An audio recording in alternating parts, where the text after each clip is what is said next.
We want the police to keep us safe. We have to do everything we reasonably can to protect the city. But how much power is too much power? The city and surrounding areas have been virtually shut down. They want to be the bullies, they want to show how bad they are with a badge. The police state. Nobody is listening to your telephone calls.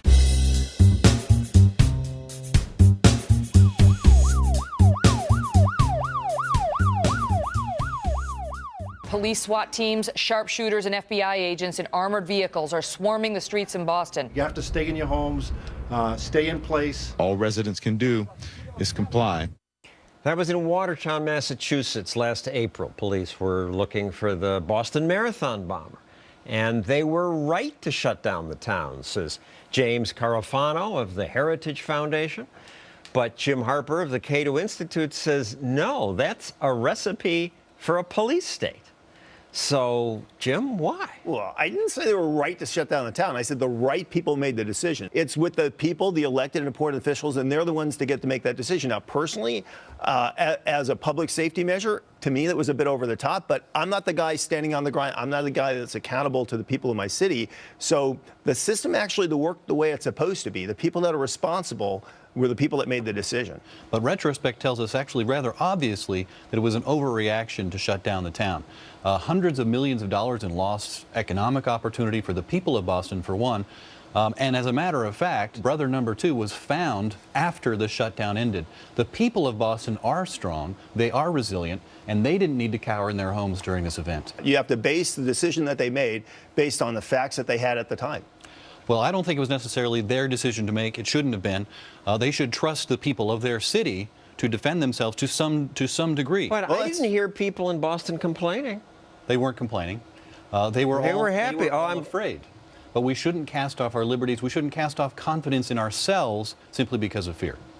Well, nobody disagrees with that. I mean, that's why they elect a mayor. The mayor appoints police officials, and they do what they say. Look, we have my cases, for example, and in Boston and other cities where the Secret Service comes in and say, we're going to have a national convention, and we want you to shut down the entire city. And the mayor goes, I'm not going to do that. And the Secret Service goes, okay, bud, it's your call, it's your city.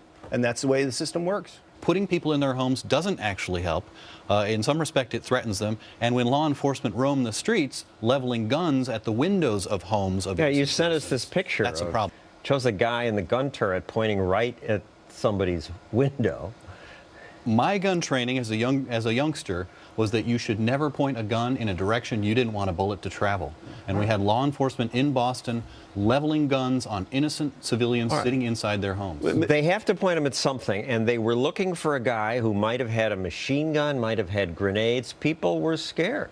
They were scared, but professional law enforcement is not allowed to point weapons at people inside their homes merely because somewhere in the city someone may have a bomb or other kind of device. Jim makes a great point, and that's what the system. Professionals have to act professionally. I mean, they can't do irresponsible behavior, and we had lots of examples of that in New Orleans when they brought in the National Guard. This is after Hurricane Katrina. And Mayor Nagin said, well, I've declared martial law. And then, because he can't.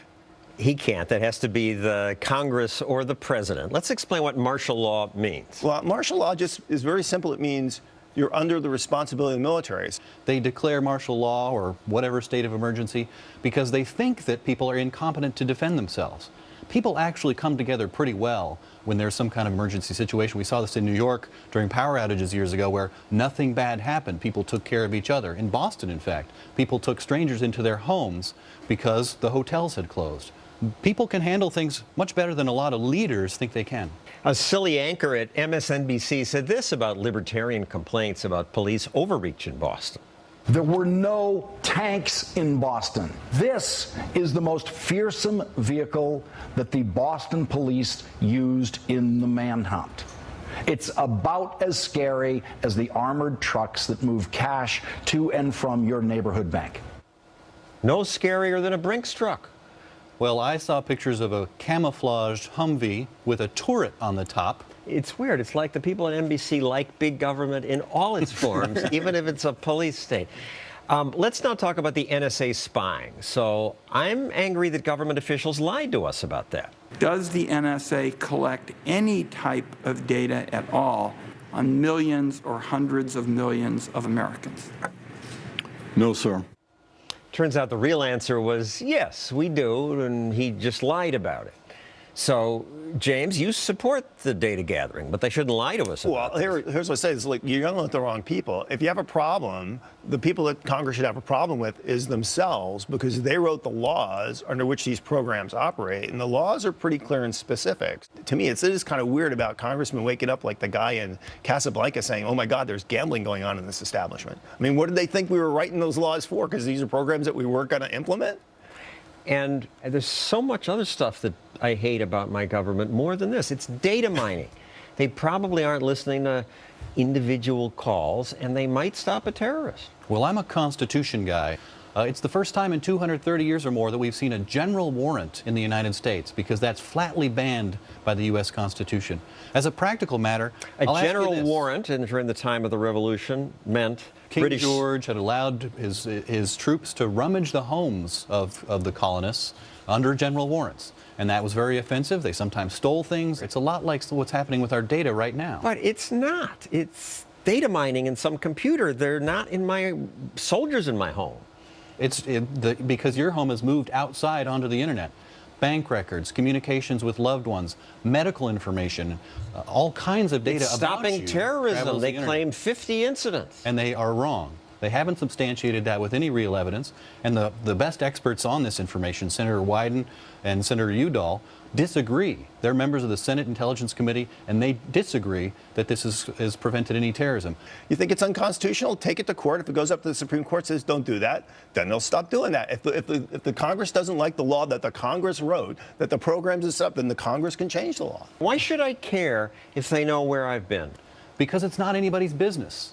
And that's true. When a person is innocent, when they're accused of no wrongdoing, what they've done with their life, whether it's calling, surfing the internet, or anything else, it's none of the government's business. But this data has been being gathered anyway. Terror threats against Americans. The threat is credible and serious. When I hear those terror alerts, I get a little scared. I work here near Times Square in New York City. We are a terrorism target.